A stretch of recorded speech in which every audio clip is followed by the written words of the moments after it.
Հիմա շատերը, հատկապես 50 տարեկանից հետո, տառապում են քրոնիկ ռեգուլյար ցավերից։ Ներկա ապրելաոճը բերում է քրոնիկ գելլարվածության որոշ մկանների։ Այդ մկանները սեղմում են նյարդերին եւ հիմամների մոտ սկսվում են ուժեղ ցավեր։ Միշտ չի, որ մասաժը, գիմնաստիկ վարժությունները, հաբերը օգնում են լուծել այդ խնդիրները։ Շատ հաճախ պետք է լինում կատարել հատուկ սրսկում բոտոքսի, որ թմրացնել այդ մկանը, թուլացնել այդ մկանը։ Դա էֆեկտիվ եւ անվնաս պրոցեդուրա է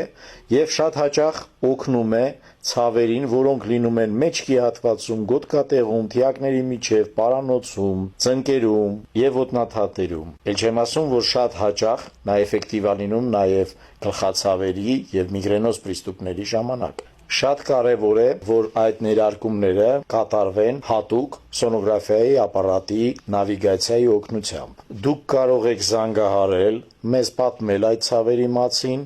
մենք քննարկենք ձեզ հետ այն եւ կօգնենք ձեզ լուծել այդ խնդիրը։ Իմ հեռախոսը նշված է տեսահոլովակի տակ։